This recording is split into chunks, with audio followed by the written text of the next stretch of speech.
Recently जिनकी CSS में allocation हुई है, हम इनसे जानेंगे कि कैसी रही इनकी CSS की जर्नी। और जिनको अभी तक इस पॉइंट पे आया नहीं है, इस नहज पे आया नहीं है कि उन्हें पता ही नहीं है कि मेरा पैशन क्या है, तो how will they find their passion.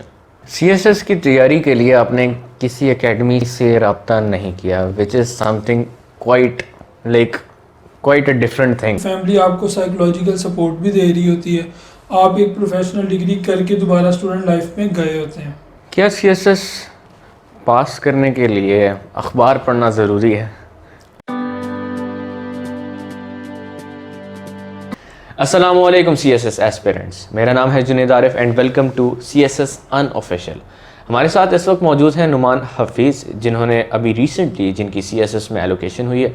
हम इनसे जानेंगे कि कैसी रही इनकी CSS की जर्नी और इन्होंने CSS का एग्ज़ाम कैसे पास किया। तो सर, सबसे पहले तो welcome to CSS unofficial. Thank you very much sir, बहुत शुक्रिया, आपने अपने कीमती वक्त में से थोड़ा सा टाइम हमारे लिए निकाला। पहले सवाल की तरफ मैं आऊँगा कि CSS का आगाज़ आपने कैसे किया, ये ख्याल कैसे आया कि आपने CSS ऑफिसर बनना? ये स्कूल एज की बात है कि मैं 8th क्लास में था और 8th क्लास की जो समर वेकेशंस थी उसके अंदर मेरे वालिद साहब ने मुझे एक बुक ला कर दी, शहाबनामा, कुदरतुल्लाह शाह की थी। वो ख़ुद एक CSP थे और सिविल सर्वेंट थे, इंडियन सिविल सर्विसेज का।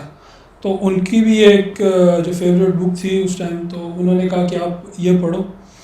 और जब मैंने उसको पढ़ा तो उसके बाद कहते हैं कि आपने इसकी लाइफ को देखा। मैंने कहा हाँ, सिविल सर्वेंट। तो उस वक्त उन्होंने कहा कि आपको भी इस तरह काम करना चाहिए और आपने भी एक दिन ना ये सिविल सर्विसेज की तरफ जाना है। तो वहाँ से मेरा माइंड बनना शुरू हुआ और वो एक तरह से आगाज़ था। उसके बाद मैंने और बुक्स भी पढ़ी और इसी तरह बहुत से लोगों से भी मिला। तो वहाँ से ही मेरा, आप कह लें कि ये इस आइडिया का आगाज़ था और वहाँ से मेरा ये एम्बिशन बनता चला गया। अच्छा, अपने थोड़े से बचपन के बारे में हमारे व्यूअर्स को बताइए कि बचपन कैसे गुजरा, कहाँ पे गुजरा और क्या बचपन की क्या रूटीन होती थी, कैसी अटखेलियाँ करते थे? मेरा ताल्लुक सियालकोट से है। हम तकरीबन, लेकिन हम लाहौर में शिफ्ट हो गए थे 2008 में, जब मैं 7th क्लास में था। तो एक जॉइंट फैमिली है, लेकिन अल्हम्दुलिल्लाह एक एजुकेटेड फैमिली है। मेरे वालिद साहब खुद इंजीनियर हैं और मेरे चाचू भी इंजीनियर हैं। मैं 3 भाइयों में सबसे बड़ा हूँ। एक छोटा भाई इंजीनियर है और एक अल्हम्दुलिल्लाह भी MBBS कर रहा है। तो जो मेरा बचपन था या जो मेरा स्टार्ट है वो थोड़ा इसी माहौल में है कि थोड़ा सा पढ़ना है, थोड़ा सा जो है ना कुछ इस तरफ है। तो इस हवाले से आप कह सकते हैं कि शुरू से ही थोड़ा सा एजुकेटेड इन्वायरमेंट है। मतलब घराने में आपको घर में ही एक पढ़ा लिखा माहौल मिला कि सारे पढ़ रहे हैं मिल मिला के, तो वो एक चीज़ आपके अंदर वो चीज़ आ गई। हाँ, ये आप कह सकते हैं, क्योंकि जो वालिद साहब को शुरू से ये चीज़ क्लियर थी कि आपने अपनी फील्ड में किस तरह लेकर चलना है। तो एक तो एजुकेटेड माहौल में आप कह सकते हैं कि उन्होंने फॉर्मल एजुकेशन की तरफ काफ़ी तवज्जो दी, लेकिन जो एक डिस्टिंग्विशिंग चीज़ थी जो उन्होंने इस इन्वायरमेंट में पैदा की, वो थी कि आप अपनी मर्ज़ी से पढ़ें, आप अपनी चॉइस से पढ़ें और आप जो आपका जहाँ पे दिल है, जहाँ पे आप का माइंड अट्रैक्ट हो रहा है, आप उस तरफ जाएं। मैं इवन मेरा सोशल साइंसेस की तरफ था और अनफॉर्चुनेटली वो मुझे इंजीनियरिंग की तरफ जाना पड़ा। एक सोशल प्रेशर की वजह से, कुछ मेरा कॉलेज इस तरह था और ये इन्वायरमेंट इस तरह था। इवन उस वक्त वालिद साहब ने मुझे इनकरेज किया कि अगर आपको सोशल साइंसेस की तरफ आपकी अट्रैक्शन है, आप उस तरफ आप जाएं। तो ये जो इन्वायरमेंट उन्होंने प्रोवाइड किया ना, वो कह रहे हैं वो सबसे डिस्टिंग्विशिंग चीज़ थी कि जिसकी वजह से अल्हम्दुलिल्लाह आज मैं इस पॉइंट पे खड़ा हूँ। तो क्या आप दोबारा सोशल साइंसेस की तरफ गए? जब मेरी इंजीनियरिंग कंप्लीट हो गई तो उसके बाद मैंने CSS को ऑप्ट किया कि मेरा जो रुझान है वो सोशल साइंसेस की तरफ है। तो यहाँ पे आकर एक दफ़ा जब मैं सिविल सर्विसेज में आऊँगा, उसके बाद मैं अपनी उस जर्नी को यहीं से कंटिन्यू कर सकता हूँ। अच्छा, आपने इंजीनियरिंग की है, आप करना सोशल साइंसेज चाहते थे, but you ended up doing CSS। ये आप पूरी जर्नी के दौरान व्हाट वर यू थिंकिंग? यहाँ पे अगर आप देखें ना, आपको ये देखना पड़ेगा कि आपका जो एजुकेशनल इन्वायरमेंट है ना वो कैसा है। अल्हम्दुलिल्लाह मैट्रिक से या एफएससी से अच्छे स्टूडेंट्स में थे, तो नंबर भी अच्छे आ जाते थे, कुछ किस्मत इस तरह की बन गई थी कि तो अब उसकी वजह से जो इन्वायरमेंट है वो है कि डॉक्टर या engineer as a superior field, जो अगर आप सोशल साइंसेज वाले किसी भी स्टूडेंट से इंटरेक्ट करें तो वो आपको पहले से ही वो सेंस ऑफ इंफीरियोरिटी में नज़र आएगा, क्योंकि जितने भी स्टूडेंट्स होते हैं वो यहाँ पे चले जाते हैं। अब जहाँ पे आप आते हैं सीएसएस की तरफ, तो सीएसएस में 70% डॉक्टर्स और इंजीनियर्स हैं। अगर आप टॉप फील्ड्स को उठाएं, आप टॉप 10 पोजीशंस को उठाएं, तो उसके अंदर 6 से 7 डॉक्टर्स और इंजीनियर्स नहीं हैं। अब जहाँ तक आती है सोशल साइंसेज, तो सोशल साइंसेज जो फील्ड है इट्स एन ओपन फील्ड, आप कभी भी उसकी तरफ आ सकते हैं। फॉर एग्जाम्पल अगर मैं अपनी एज को लूँ, तो मेरी एज के हिसाब से मैं अगर अभी मास्टर्स में एडमिशन हूँ तो मैं कहीं पे भी इसको अपनी स्टडी को आगे परसू कर सकता हूँ। और इवन सीएसएस खुद एक सोशल साइंसेज की फील्ड है, क्योंकि एडमिनिस्ट्रेटिव फील्ड है और आपका एक पावर कल्चर के साथ रिलेटेड है। इवन जो मेरा ग्रुप है इंफॉर्मेशन जो ग्रुप है उसके अंदर आपकी जर्नलिज्म है, और ये वाली सारी फील्ड्स आपकी आ रही होती हैं। तो इसलिए ये नहीं कहना चाहिए कि सीएसएस आपकी सोशल साइंसेज से हट के है। अच्छा, एजुकेशन बहुत ज़्यादा रोल प्ले करती है हमारी अपब्रिंगिंग में, और इंस्टीट्यूशंस भी बहुत ज़्यादा रोल प्ले करते हैं, वो गोया को वो एजुकेशनल इंस्टीट्यूट्स हों या नॉन एजुकेशनल इंस्टीट्यूट्स हों। सो स्कूल, कॉलेज और उसके बाद यूनिवर्सिटी के 4 साल ऑफ इंजीनियरिंग, 2 साल ऑफ बीएस इंटर और उसके बाद 10 साल मैट्रिकुलेशन ऑफ स्कूल। इन तीनों इंस्टीट्यूशन में से सबसे ज़्यादा दिल के करीब कौन सा है, और सबसे ज़्यादा जर्नी जिसकी सबसे ज़्यादा मज़ेदार हो वो कौन सी रही है आपके दिल के करीब जो हो? इन तीनों इंस्टीट्यूशंस में से जिसने सबसे ज़्यादा अच्छा रोल प्ले किया सोशली, वो तो मेरी यूनिवर्सिटी थी।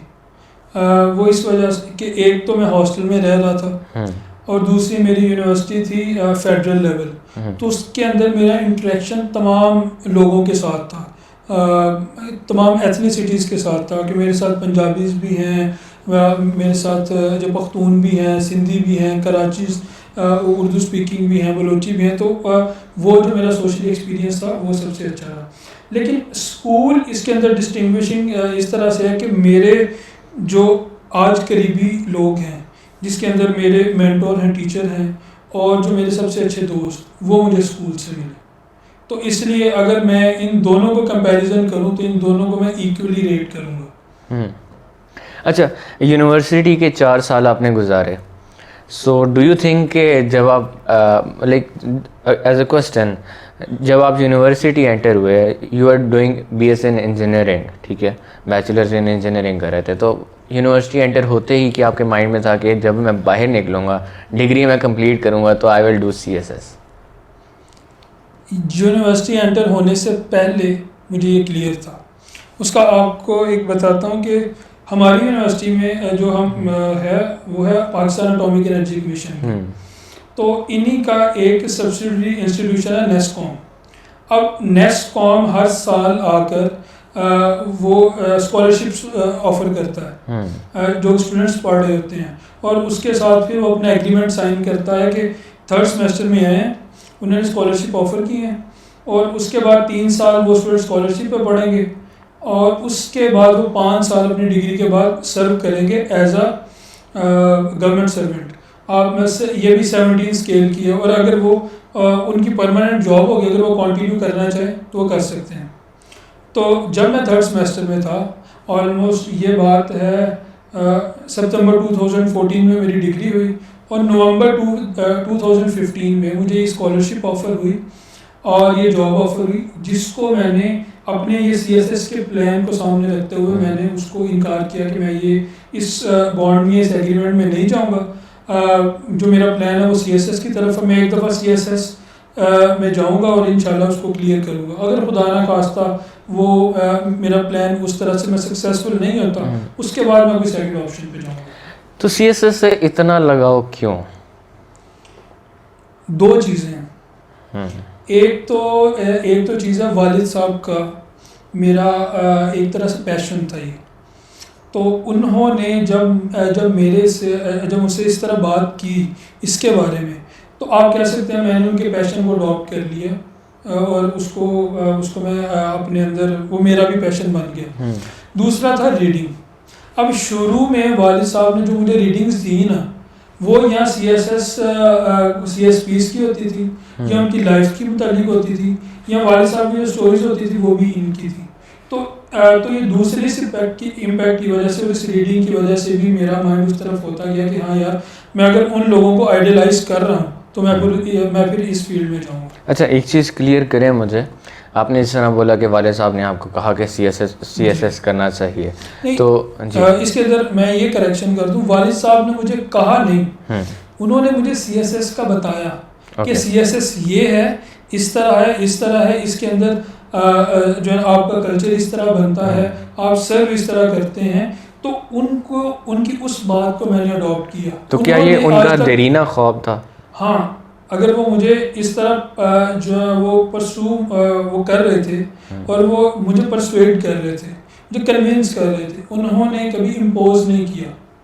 इवन जब मेरी ये जॉब ऑफर हुई तो मैंने उनको इस तरह कहा कि क्या आप कहते हैं कि मुझे CSS करना चाहिए?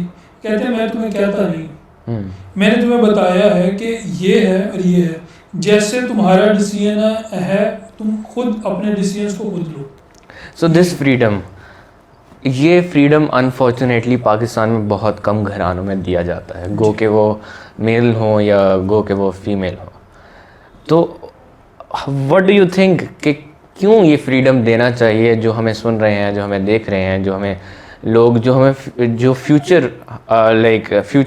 फादर्स बनने वाले हैं, या फिर जो ऑलरेडी फादर्स हमें देख रहे हैं, ये फ्यूचर ऑफ रिस्पॉन्सिबिलिटी, या इसे कहते हैं कि डिसीजन की पावर अगले को या एक बच्चे को क्यों देनी चाहिए? Why is it this important?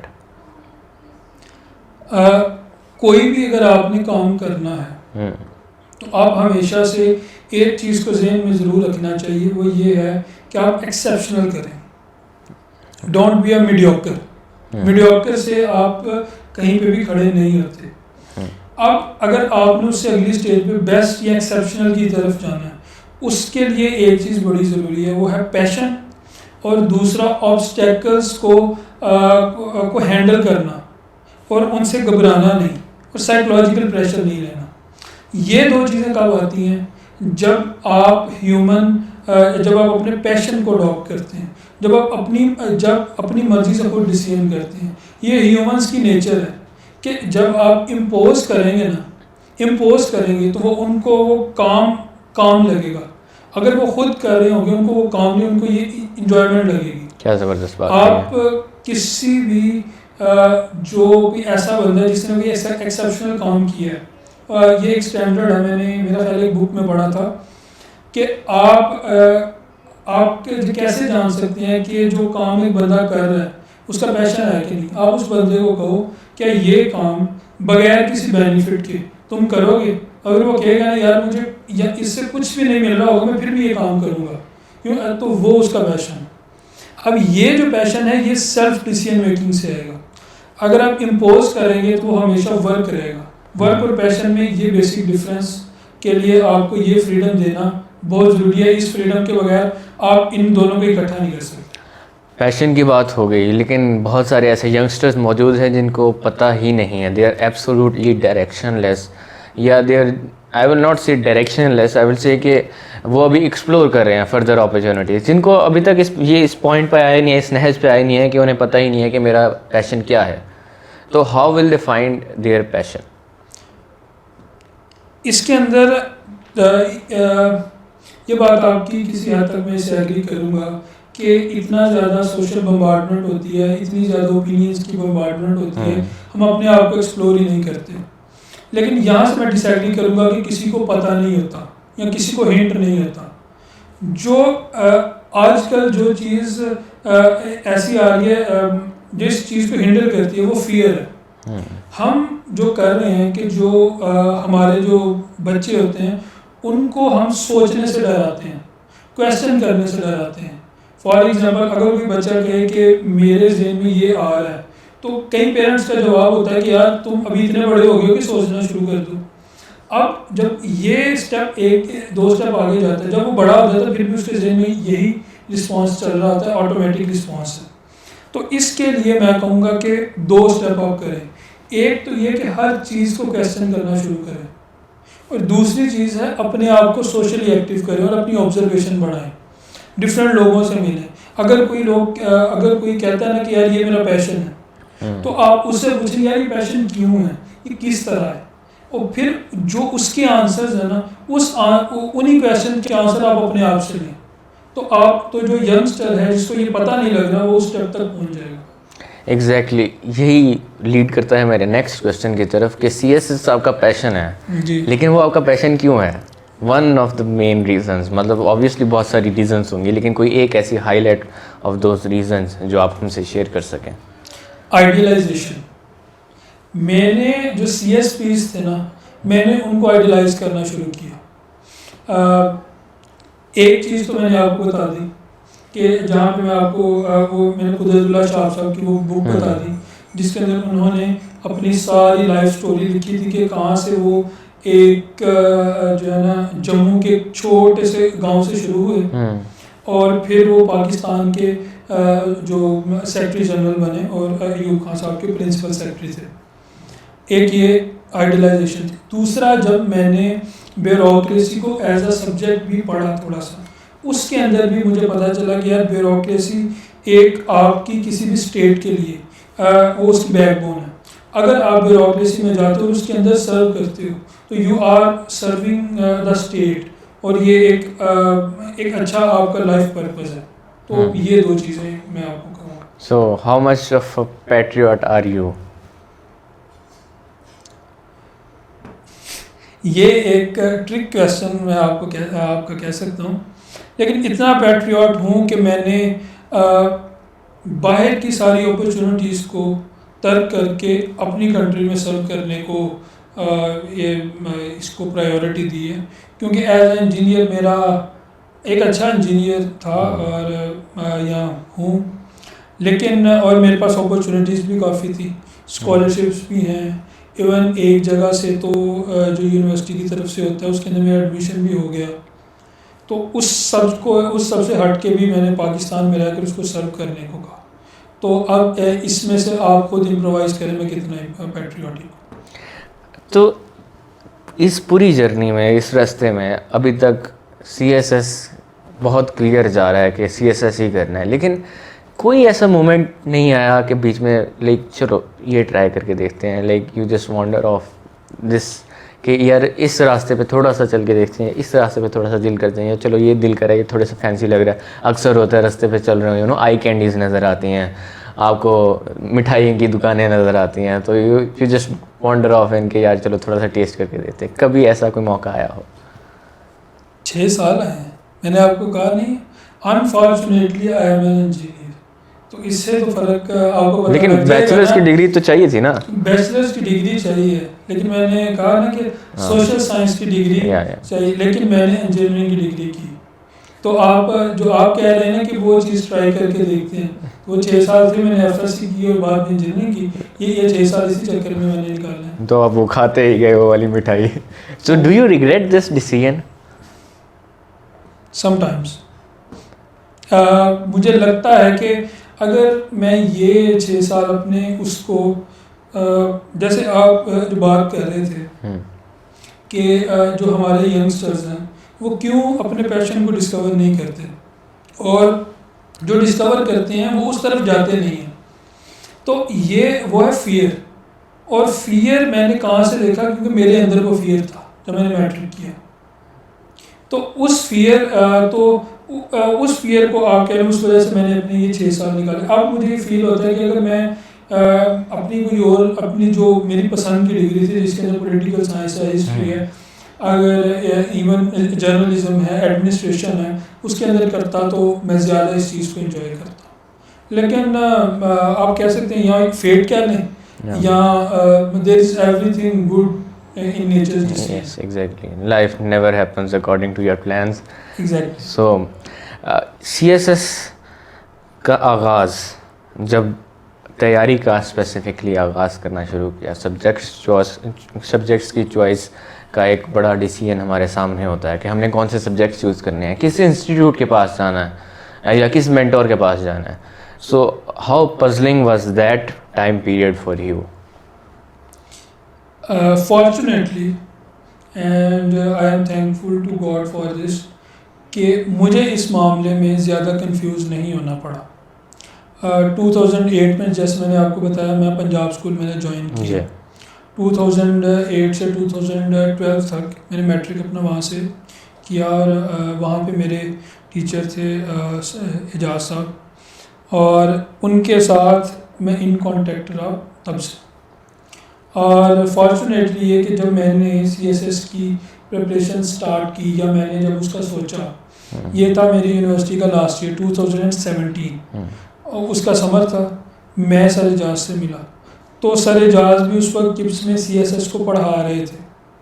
तो मैं सर के साथ मैंने उनसे मिला, उनसे अपना सारा डिसीजन शेयर किया, उनसे सारी ये वाली डिस्कशन हमारी इवन 1 महीना हमारी डिस्कशन चलती रही और उसके बाद मैं फिर टोटली उनके साथ अटैच हो गया. तो जितनी भी मेरी प्रिपरेशन है ये उन्हीं के साथ रही. कभी खौफ आया कि इतने सालों की जर्नी और व्हाट इफ कि मैं CSS ना क्लियर कर पाऊँ तो फिर क्या होगा? बहुत दफ़ा. आप CSS में जो सबसे ज़्यादा मुश्किल चीज़ है ना वो आपका साइकोलॉजिकल बैलेंस है. आपके पास 12 सब्जेक्ट होते हैं, 12 के 12 आपने पास करने हैं और फिर उसके बाद आपका एक लंबा प्रोसेस है. कम से कम साल की आपकी प्रिपरेशन है और उसके बाद 1.5 साल में आपका फाइनल रिजल्ट आता है. तो अगर कैम्युलेटिवली 3 साल का ये सारा प्रोसेस बनता है तो इसके अंदर आपके पास ये साइकोलॉजिकली आपको इफेक्ट तो कर रहा होता है. और फिर कंपैरेटिव अप्रोच में हम जा रहे होते हैं. इवन कि मैं जो था मैंने जैसे ही हमने डिग्री ख़त्म की मैं अपनी प्रिपरेशन में था. मैं एक स्टूडेंट लाइफ से दूसरी स्टूडेंट लाइफ में था, जबकि मेरे जो सारे क्लास फेलोज थे कुछ के स्कॉलरशिप हो गए जो मेरे साथ ही स्कॉलरशिप थे और वो दूसरे जिनको जॉब मिली थी जो मुझे भी मिली थी वो सारे अपनी जॉब में सेटल, वो अपनी नेक्स्ट करियर को परस्यू कर रहे हैं और मैं एक दोबारा से इस फेज में हूँ. ये अप्रोच भी आती है. So how are you so focused on your goals? क्योंकि स्टूडेंट लाइफ के दौरान बहुत सारे फेजेस आते हैं. You know, you fall in love, breakups हो जाते हैं, फिर दोस्तियां हो जाती हैं, दोस्तियों के अंदर फटे हो जाते हैं, लेकिन फिर एक दोस्तों का एक और प्रेशर होता है कि नहीं भाई क्या हर टाइम पढ़ता रहता है, हमारे साथ आप बाहर खेलें जा, मूवीज़, प्लान्स, हैंग आउट्स. फिर फैमिली का एक अलहदा सिनेरियो चल रहा होता है और बहुत ही डिफरेंट तरह का और इंटरेस्टिंग और एक रंगीन फेज़ होता है ज़िंदगी का. वो छोड़ के you are just focused on your goals कि नहीं CSS करना है और ये चीज़ें मैंने नहीं देखनी. हाउ हार्ड वाज इट और how did you manage to do that? इसके अंदर मैं सबसे पहले एक चीज़ क्लियर कर दूँ कि यूनिवर्सिटी का जो पूरा मेरा है ना, मेरे जहन में मेरा एज ए एम्बिशन मेरा CSS था, लेकिन इस तरह नहीं था कि मैं अपनी सारी एक्टिविटीज़ को छोड़ के I am just focused on CSS. I was hanging out with my friends. हमारे महीने में एक दफ़ा बाहर विजिट ज़रूर होता था. मैं अपनी यूनिवर्सिटी का इंजीनियरिंग पे भी फोकस कर रहा था कि यार जो काम मैं कर रहा हूँ वो मुझे डिसीजन ठीक है गलत है वो अलग बात है, लेकिन डिसीजन है तो उसको पूरा करो. ये मेरा साथ साथ चल रहा था. अभी दूसरी बात जो आती है कि हाउ आई वाज फोकस्ड, कि मैंने वो वाली अप्रोच अडॉप्ट की अगर मैंने CSS करना है तो मैंने सिर्फ CSS ही करना है. इवन कि मैंने एक कहीं पे भी इंटर्नशिप के लिए अप्लाई नहीं किया. इवन मैंने अपनी CV तक नहीं बनाई और मैंने कहीं बाहर अप्लाई नहीं किया कि जो मुझे अपॉर्चुनिटीज़ आई वो भी खुद ब खुद आई. वो भी और मैंने कहीं पे जाके फोर्सफुली जाके वो नहीं किया कि यार ये मुझे जॉब चाहिए ये चाहिए. एक इस वजह से मैं जो है ना आप कह सकते हैं कि मैं बहुत ज़्यादा फोकस था.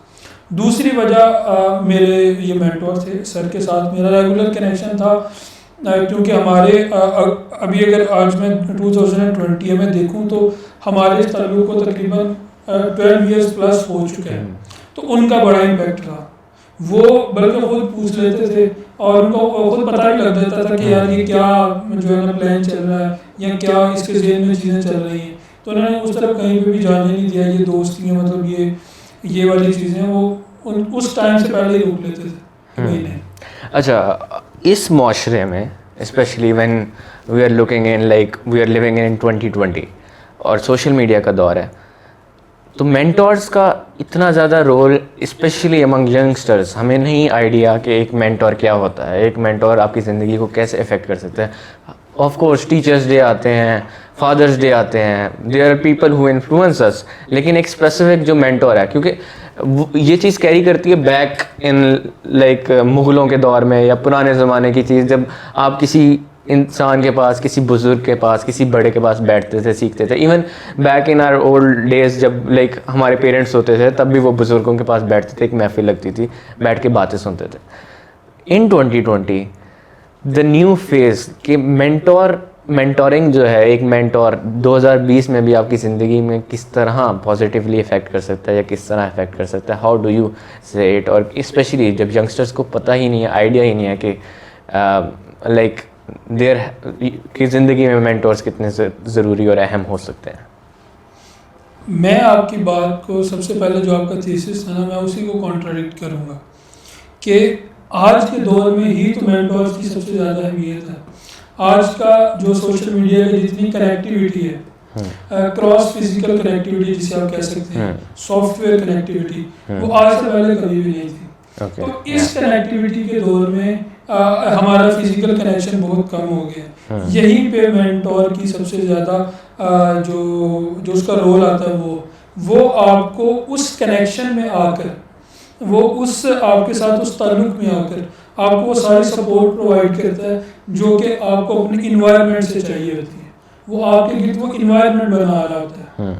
आपके जो माइंड की जो आपकी साइकोलॉजिकल नीड्स होती हैं, वो उनको देख रहा होता है और उनको या तो फुलफिल कर रहा होता है या उनको बता रहा होता है कि इनको आप अच्छे तरीके से कैसे फुलफिल कर सकते हैं। तो ये मैं आपको कहूँ कि आज के दौर में जो डिस्ट्रप्शन है, अगर आप कहीं पे भी कोई भी लिटरेचर उठाकर देख लो, कोई फिक्शन उठाकर देख लो, वो यही डिस्कस कर रहे होते हैं कि यार ये जो सोशल मीडिया का जो आ रहा है, इसके बाद हमारी मेंटल हेल्थ किधर जा रही है, हमारी साइकोलॉजिकल बैलेंस किधर जा रहा है, हमारे जो नेक्स्ट जनरेशन है उसका अपनी ऊपर वाली जनरेशन के साथ जो कनेक्शन था, जो फिजिकल एक इंटरेक्शन की वजह से बनता था, वही नहीं बन रहा। तो उस सारी चीज़ों को मेंटोर ही तो फील कर रहा होता है। So how do you find a good mentor in your life? क्योंकि especially social media and you are interacting with lot of people जहाँ पे आप exploit हो सकते हैं और इंडस्ट्री में लोग exploit करने वाले मौजूद हैं। So how do you find a good mentor? हर बंदे की सिचुएशन डिफरेंट होती है, हर एक का इन्वायरमेंट डिफरेंट होता है, हर जो स्टूडेंट है या हर इंसान है, हर ह्यूमन बीइंग है, उसकी अपब्रिंगिंग डिफरेंट है। सबसे पहले आप देखें आपकी फैमिली में मेंटोर में आपके फादर हो सकते हैं, आपकी मदर हो सकती हैं, आपकी जो भाई हो सकते हैं, बहन हो सकती हैं, आपके कज़न हो सकती हैं, चाचू वगैरह ये हो सकते हैं जिनके साथ आपका ब्लड रिलेशन चल रहा होता है। दूसरी में आती है आपके टीचर्स में देखें तो टीचर्स के अंदर कोई आपको अच्छा मिले, जिस तरह मुझे मैं कह सकता हूँ एजाज साहब एज अ मेंटोर और 12 साल से उनके साथ मेरा है। तो तीसरी चीज़ जो आती है वो है आपके कोलीग्स, आपके पीयर्स, उनके अंदर आपको एक अच्छा मिले। तो अब इसके अंदर ये तो आप कह सकते हैं कि ये आपको मेंटोर है। अगर आप इन सब में एक और चीज़ ऐड करें, वो है रीडिंग, कि अगर आपको कोई फिजिकल कोई इंसान नहीं ना मिल रहा तो आप रीडिंग में आए। रीडिंग से वही जो बेसिकली राइटर होता है उसने अपना आप अंदर पोर्ट्रे किया होता है, वहाँ से भी आपको मेंटोर मिल सकता है। तो मेंटोर क्या होता है? जो आपकी नीड्स को देखकर आपको और आपकी प्रॉब्लम को देखकर आपको सोल्यूशन दे रहा होता है। तो इवन यहाँ तक ये तो हम बात कर रहे थे अपनी अपनी ये फिजिकल कैटेगरी के बारे में। इवन आप अगर साइकोलॉजिकली और मेंटली अपने आप को खुदा के साथ रिलेट करते हैं, अपने आप को अपने अल्लाह के साथ, जो भी आपका रिलीजन है, जो भी सेक्ट है, स्पिरिचुअली अपने आप को रिलेट करते हैं, वो आपके सबसे बड़े मेंटोर होते हैं। तो ये अगर आप जो कहना चाहिए, अगर फिजिकली तो हमें अपने फैमिली, टीचर्स और पीयर्स में से, और स्पिरिचुअली हमें गॉड में और ये बुक्स में रीडिंग से हमें ये वाली मेंटोरशिप मिल सकती है। रीडिंग की आपने बात की है, यंग जनरेशन में बहुत ज़्यादा रीडिंग का रुझान नहीं है। ऑल दो बुक्स रीड करने वाले अभी भी लोग मौजूद हैं, पीडीएफ पढ़ रहे हैं, ऑडियो फाइल्स में कन्वर्ट हो गई हैं बुक्स, लेकिन स्टिल हमारे पाकिस्तान में specially young generation, university going student, college going students दूर जा रहे हैं किताबों से। तो एक बच्चा जो कि सिर्फ उसका attention span Facebook, Instagram post, Snapchat post देखकर सिर्फ 2-3 सेकंड का हो गया है कि सिर्फ 2 लाइनर का एक कोट पढ़ा, बस ठीक है, इससे ज़्यादा मैं आगे नहीं जा पा रहा, लेकिन वो विलिंग है बुक पढ़ने के लिए और बुक को डाइजेस्ट करने के लिए। हाउ डू यू थिंक कि he can develop the reading habit?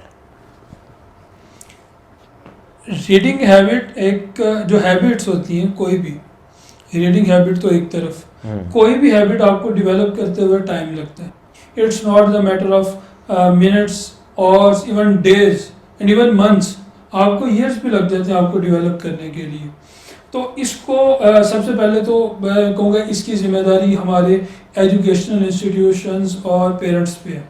Unfortunately अगर किसी तरह वो अपनी ज़िम्मेदारी में वो पूरा नहीं हुए, क्योंकि अक्सर हमारे जो अभी यंगस्टर्स हैं उसके अंदर वो नहीं हो रहे, तो आप क्या करें, आपको जो प्रॉब्लम फेस आ रही है, आप सेल्फ हेल्प की बुक पकड़ें, उनको पढ़ना स्टार्ट कर दें। जो भी बुक आपको मिल रही है ना, उसको रीड करना स्टार्ट कर दें, एक बात। दूसरी चीज़, जो लैंग्वेज आपको शुरू में अट्रैक्ट कर रही है ना, उस लैंग्वेज में वो लिटरेचर पढ़ना स्टार्ट कर दें। इवन कुछ लोग होते हैं, अगर कहूँ कि तो रीडिंग हैबिट कहते हैं डेवलप नहीं हो रही, क्यों नहीं हो रही, कहते हैं इंग्लिश पढ़ने का दिल नहीं करता। तो यार आप उर्दू बुक्स पे आ जाओ। जब आप पढ़ते जाएंगे आपकी मेंटल मैपिंग उस तरह होती जाएगी, फिर आप दूसरी लैंग्वेज में भी कन्वर्ट कर सकते हैं। तो इन 2 चीज़ों को अगर हम फोकस करेंगे तो हमें वो रीडिंग हैबिट डेवलप हो जाएगी। रीडिंग हैबिट्स इस तरह डेवलप हो सकती हैं। पर्सनैलिटी डेवलपमेंट में रीडिंग कितना रोल प्ले करती है, और उसके बाद सीएसएस करने के लिए रीडिंग और पर्सनैलिटी, क्या पर्सनैलिटी टाइप्स हैं जो कि एक बंदे के अंदर हों, पर्सनैलिटी ट्रेड्स हों, तो वो सीएसएस क्लियर कर सकता है और उसको एक एज मिल सकता है, विच लेड, जो कि ऑफ कोर्स पर्सनैलिटी आपकी रीडिंग से डेवलप होगी। तो सबसे पहले अगर इस क्वेश्चन में एक चीज़ को अगर एड्रेस करूं मैं, आप जो कह रहे हैं ना, किस पर्सनैलिटी टाइप को सीएसएस करना चाहिए, किसको नहीं करना चाहिए। एक तो जनरल बात है जहाँ पे आपने अपनी एक कॉन्फिडेंट पर्सनैलिटी रखनी है, और कॉन्फिडेंट के साथ अगर ऐड करें वेल ग्रूम्ड। लेकिन दूसरा इसके अंदर आपको हमें ये बाइस अटैच नहीं करना चाहिए कि यार फलां पर्सनैलिटी का अगर बंदा होगा तो वही सीएसएस कर सकता है। कि इवन जो अक्सर यहाँ पे हम एक और स्टिग्मा अटैच कर रहे हैं आपके इस स्टेटमेंट से मुझे जो लग रहा है कि जी अगर कोई बहुत अच्छा ऑरेटर है तो वो सीएसएस कर सकता है, बहुत अच्छी जी वो डेक्लेमेशन करता है, या वो इस जो हमारे डिबेटिंग में है वो उसने कोई बहुत ज़्यादा मेडल्स जीते हैं जी वो कर सकता है, किसी की जो इंग्लिश स्पीकिंग बहुत अच्छी तो वो कर सकता है। ये वाली पर्सनैलिटी ट्रेड्स काइंडली नहीं।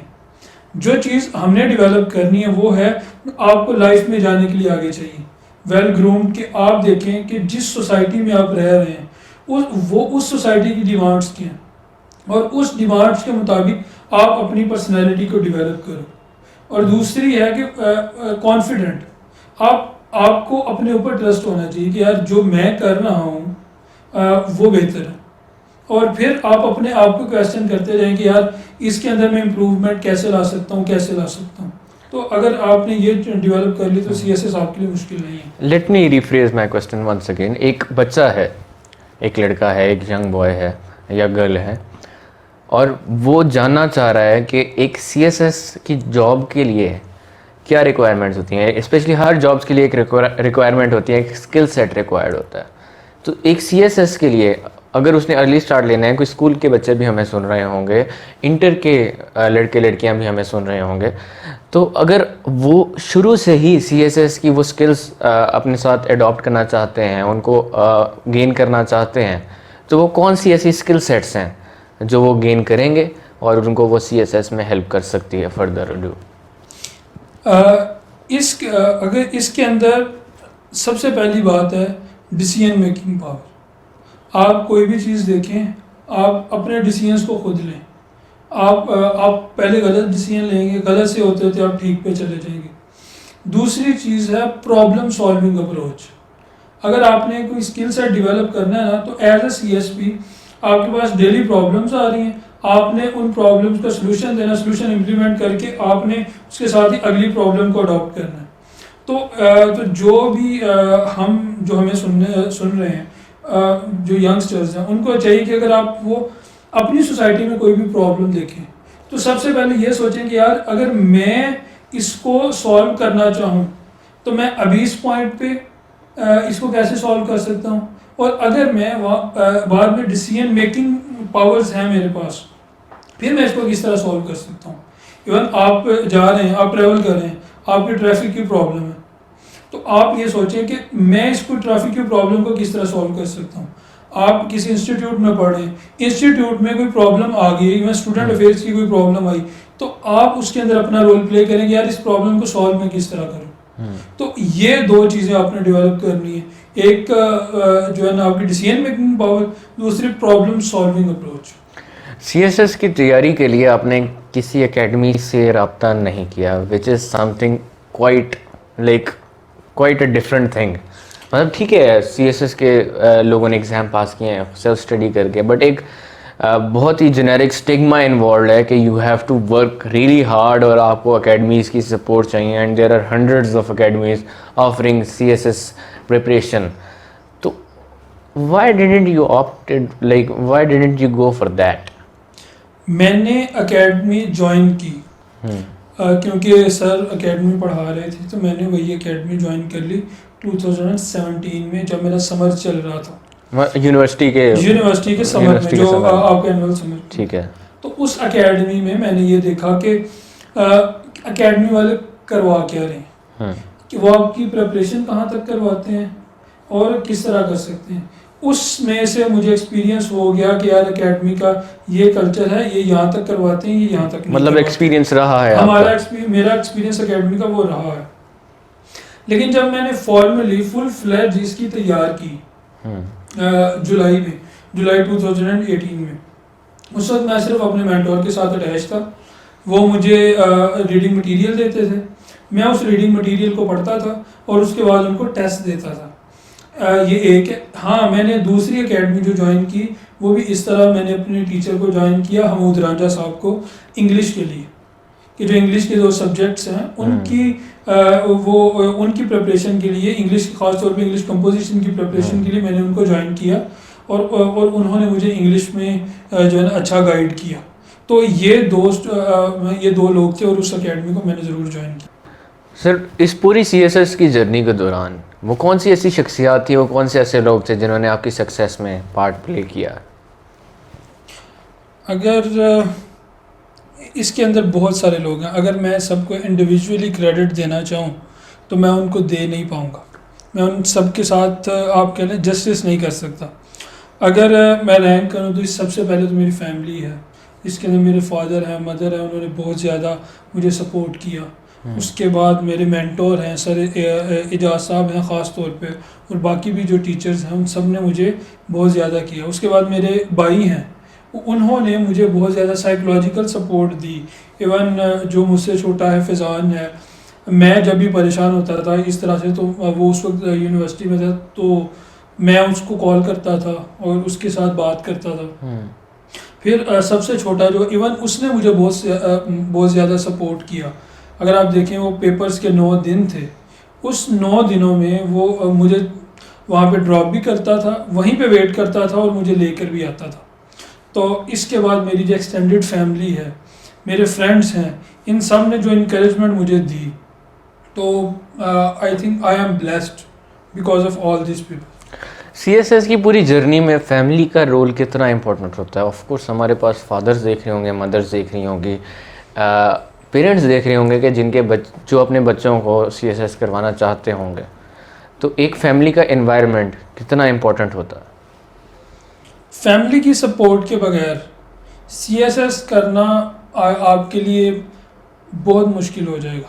इवन 10 से 15 टाइम्स अगर फैमिली की सपोर्ट नहीं है, क्योंकि फैमिली आपको साइकोलॉजिकल सपोर्ट भी दे रही होती है, आप एक प्रोफेशनल डिग्री करके दोबारा स्टूडेंट लाइफ में गए होते हैं।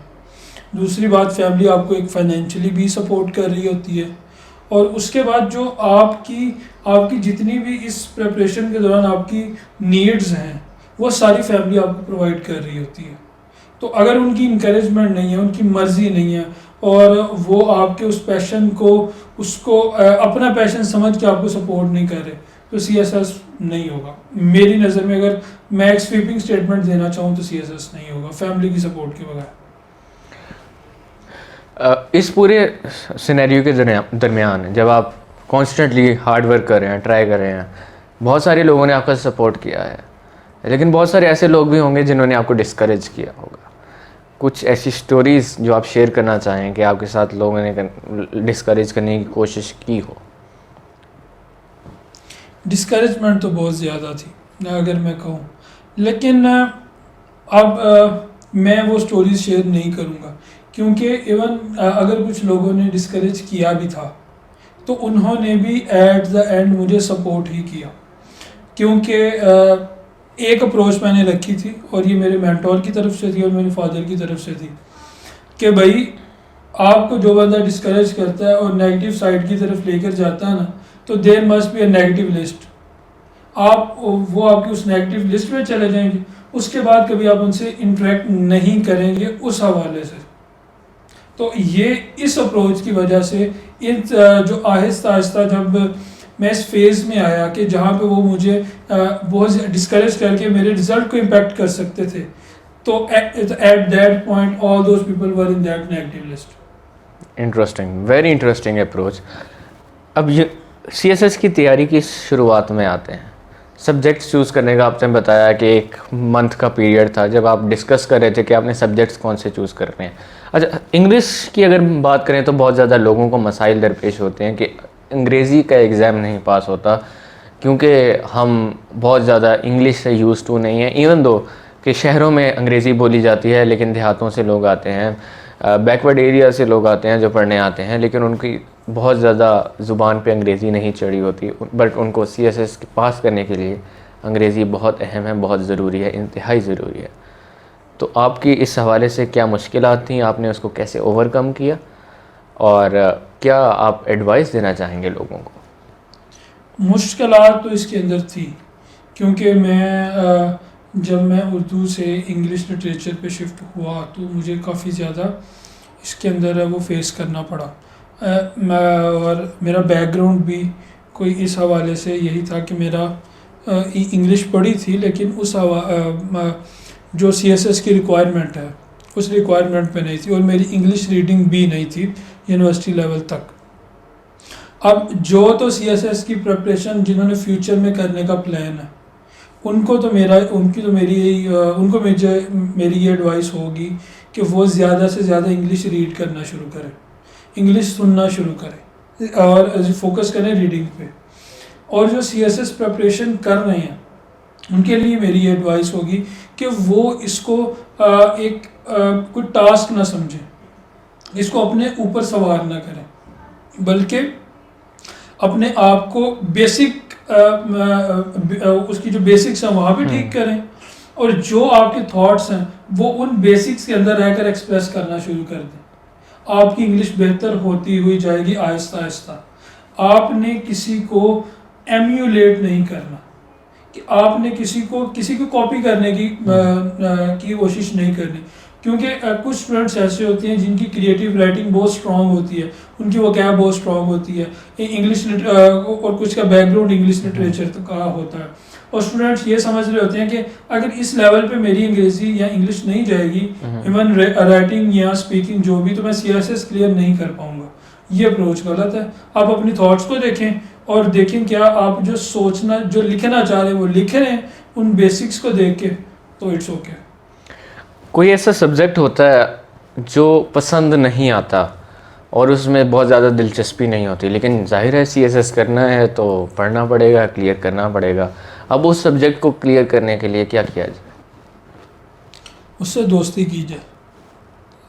जिस तरह कहें कि ये वाले सब्जेक्ट में ज़्यादातर अप्रोच चलती है जनरल साइंस एंड एबिलिटी में, क्योंकि वो नेचुरल साइंस का सब्जेक्ट है उसके अंदर मैथमेटिक्स है, एस्ट्रोनॉमी है, फिज़िक्स है, आईटी है, आपकी इन्वायरमेंटल साइंस है, बायोलॉजी है। तो जो सोशल साइंसेज के स्टूडेंट्स होते हैं उनके लिए इस सब्जेक्ट को कॉप करना बहुत मुश्किल हो जाता है। तो उसके लिए अप्रोच ये है कि आप उस सब्जेक्ट के साथ पहले एक एक्वेंटेंस डेवलप करें। उसका तरीका ये होता है कि आप उसको थोड़ा थोड़ा टाइम रोज़ का देना शुरू कर दें।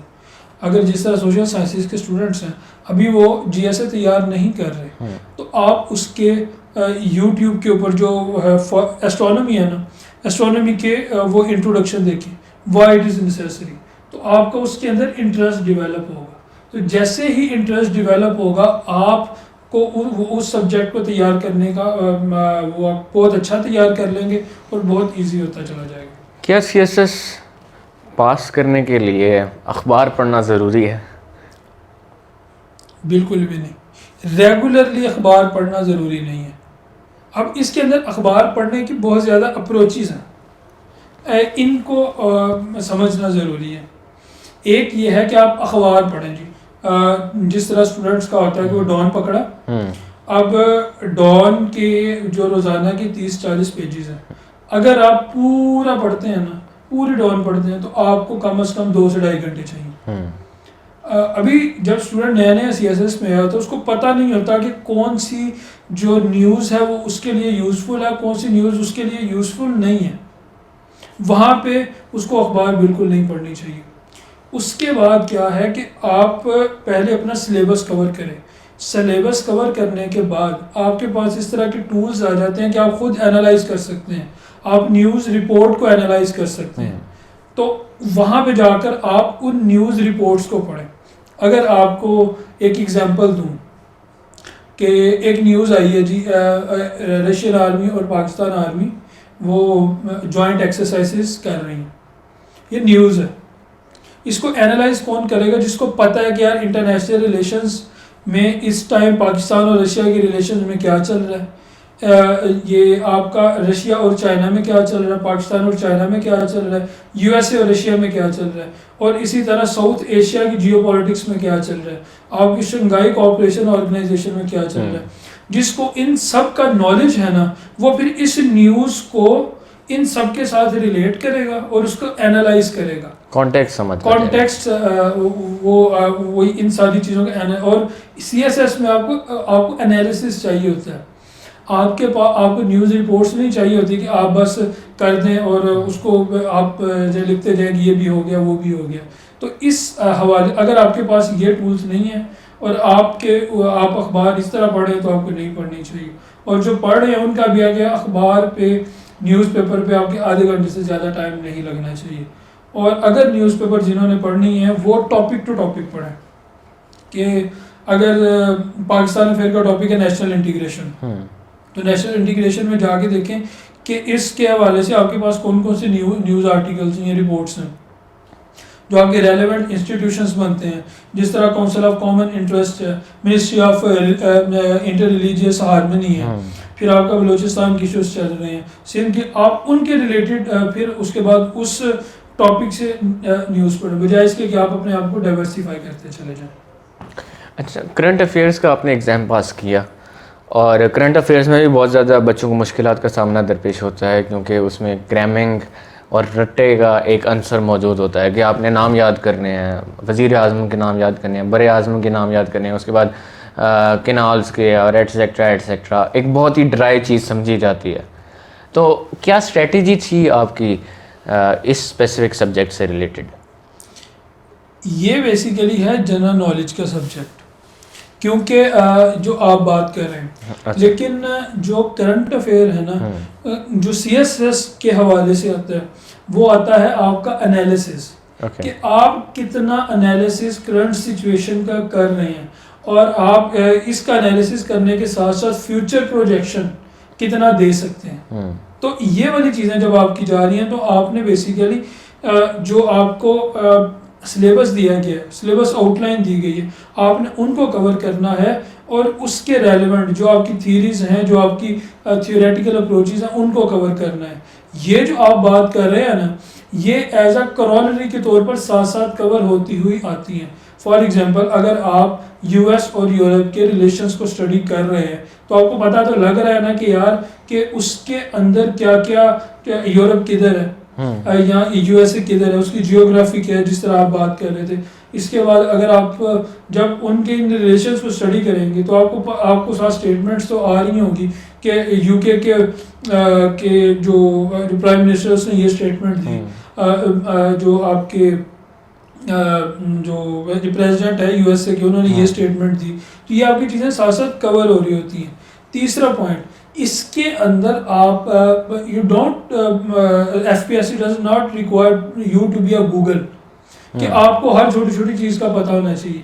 वो इम्पोर्टेंट नहीं है, क्योंकि वो आप बड़े आराम से गूगल से भी देख सकते Exactly, yeah. उनको क्या चाहिए कि आपकी एनालिटिकल एबिलिटी क्या है, तो आपने उसके ऊपर फोकस करना है। सो अगर एनालिसिस अपना स्ट्रॉन्ग करना है तो उसके लिए आपको पूरा कॉन्टेक्स्ट समझना पड़ेगा, हिस्ट्री पढ़नी पड़ेगी और तमाम दुनिया का आपस में रिलेशन जो है वो समझना पड़ेगा। So that is what you are saying. So ये सारे स्टेप्स हो गए, एग्ज़ाम की तैयारी शुरू हो गई, एग्ज़ाम हो गया, एग्ज़ाम क्लियर हो गया, उसके बाद फिर आता है इंटरव्यू का। अब इंटरव्यू में भी कुछ ऐसे स्टूडेंट्स होते हैं जो फ्लंक कर जाते हैं। अब इंटरव्यू पास करने का इज़ देयर एनी लाइक, वो कहते हैं सॉल्यूशन कि भाई ये है और इंटरव्यू क्लियर हो जाएगा? इंटरव्यू के लिए आपको रिटर्न के लिए जिस तरह आपको अपनी राइटिंग पे फोकस करना है, आपको अपनी राइटिंग स्किल पे फोकस करना है, और उसके लिए इंटरव्यू के लिए अप्रोच थोड़ी सी डिफरेंट हो जाती है। इंटरव्यू में आपका कोई सिलेबस नहीं होता, एक दूसरा आपने वहाँ पे जो भी करना है वो ओरली करना है, तो उसकी अप्रोच थोड़ी उसकी तैयारी के लिए डिफरेंट है।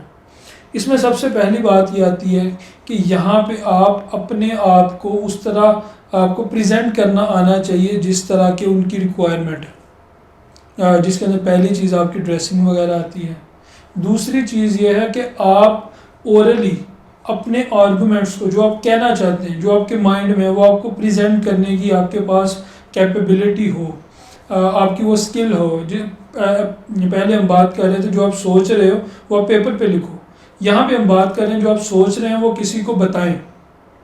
आपने ये वाली दो चीज़ें उसके अंदर डेवलप की। तीसरी चीज़ जो इम्पोर्टेंट है, जो आप बेसिकली अपनी जो रिटर्न की तैयारी है उसी से लेकर आ रहे होते हो, वो है आपकी ओपिनियंस और आपकी वो, और साथ ही आपका एनालिसिस। वहाँ पे आप एनालिसिस को एक पीस ऑफ पेपर पे प्रेजेंट कर रहे थे, यहाँ पे आपने उस कॉन्टेक्स्ट बेस्ड एनालिसिस को ऑरली 2 से 3 मिनट में जो भी टाइम है उसको प्रेजेंट करना। तो ये अगर इस पॉइंट्स को सामने रखते हुए हर स्टूडेंट अपना एनालिसिस खुद करे और उसके बाद वो अपनी तैयारी शुरू करे। जिस तरह है, सबसे पहले कुछ अब इसके अंदर ज़रूरत है आपको इंग्लिश की फ्लुएंसी की। अगर किसी स्टूडेंट की नहीं है तो उसको चाहिए कि वो ज़्यादा से ज़्यादा इंग्लिश को सुने और ज़्यादा से ज़्यादा बोले, तो उसकी डेवलप हो जाएगी। अब किसी की अगर वो उसको बोलना बहुत अच्छा आ रहा है और वो ओरेटर भी रहा है, डिबेटर भी रहा है, लेकिन उसकी ओपिनियन नहीं है, तो यहाँ पे आगे वो बुक्स को पढ़ना शुरू करे। जैसे जैसे वो पढ़ेगा, एक टॉपिक पकड़े, उस टॉपिक के ऊपर सर्च करे, उस टॉपिक के ऊपर सर्च करके उसके बाद अपना एनालिसिस करके अपनी ओपिनियन दे और उन ओपिनियन को फैक्ट्स एंड फिगर से जस्टिफाई कर दे और कंपैरेटिव अप्रोच से जस्टिफाई करता जाए, तो आपकी इंटरव्यू की प्रिपरेशन बहुत अच्छी हो जाएगी। What an in detail answer Numan Hafeez हमें बता रहे हैं सीएसएस के बारे में, और हमने बहुत कुछ जाना है और बहुत ज़्यादा इन डेप्थ हमारी डिस्कशन हुई है। और मैं उम्मीद करता हूँ कि जितने हमारे व्यूअर्स हैं, देखने वाले हैं, उनको थोड़ा सा आइडिया होगा और थोड़ी उनकी जो क्वेरीज़ हैं वो क्लियर हुई होंगी कि सीएसएस अटैम्प्ट करते हुए क्या क्या प्रोसीजर होते हैं, क्या क्या प्रोसेस होते हैं, और तैयारी करते हुए किन किन बातों का ख़ास तौर पर ख्याल रखना चाहिए। जाने से पहले मैं आखिरी आपका नोट ले लूँगा, जो यंग सीएसएस एस्पायरेंट्स हमें देख रहे हैं उनके बारे में अगर आप कोई मैसेज देना चाहते हैं तो आप वो ज़रूर दें। यंग जो न्यू एस्पायरेंट्स हैं उनको मैं 2 बातें कहूँगा। सबसे पहली बात तो ये है कि आप अपने कॉज के साथ कमिटेड रहें। आपने अपने डिस्ट्रैक्शंस को कम से कम करना है। आपने इसके अंदर जो आपको और अपॉर्चुनिटीज़ भी मिल रही होगी उनको आपने for the time being ignore करना है। आपने उसके अंदर ये नहीं जाना कि फॉर एग्जाम्पल मेरा दोस्त है, उसको ये जॉब मिल रही है और मुझे ये अपॉर्चुनिटी अभी मिल रही है, तो मैं CSS छोड़ दूँ। आप टोटली CSS पे फोकस करें। दूसरी बात ये है कि प्रिपरेशन के हवाले से आप अपने सिलेबस से बाहर काइंडली ना निकलें, और जो आपको बुक्स मिल रही होती हैं, दो तरह की बुक्स हैं। एक तो आपकी वो जनरल बुक्स हैं जो कि हर टॉपिक पे और अच्छे राइटर लिख रहे होते हैं, और दूसरी वो बुक्स हैं जो कि कुछ अकेडमीज़ वगैरह हैं, वो एक CSS का एक सब्जेक्ट पकड़ती हैं और उसके ऊपर एक बुक बना देती हैं। अब आपने इन दोनों से बचें। आप सिलेबस कवरेज पे फोकस करें, सिलेबस आउटलाइन पे फोकस करें, और कोशिश करें कि ज़्यादा से ज़्यादा आप रिटन प्रैक्टिस में जाएं फॉर द रिटन प्रिपरेशन। तो ये दो चीज़ों पे अगर आप इनके ऊपर रहेंगे तो इंशाल्लाह CSS आपका ज़रूर होगा। लेकिन जी, focus and smart study is the key to success. और अगर आप CSS करना चाहते हैं और CSS के बारे में मज़ीद रहनुमाई चाहते हैं तो हमारा जो चैनल है CSS अनऑफिशियल, इसको सब्सक्राइब करें और मज़ीद हमारी वीडियोस का इंतज़ार करें और देखते रहिए ताकि आपको मज़ीद इस बारे में रहनुमाई मिले। मैं उम्मीद करता हूँ कि जो भी आपके गोल्स हैं वो पूरे हों, और खुदा बारी ताला से दुआ है कि अल्लाह आपको खुश रखे और आपकी जितनी भी तमन्नाएँ वो सारी पूरी करें, आमीन। इसके साथ ही मिलेंगे आपसे अगली वीडियो में। अब तक के लिए मुझे दीजिए इजाज़त। अल्लाह हाफ़िज़।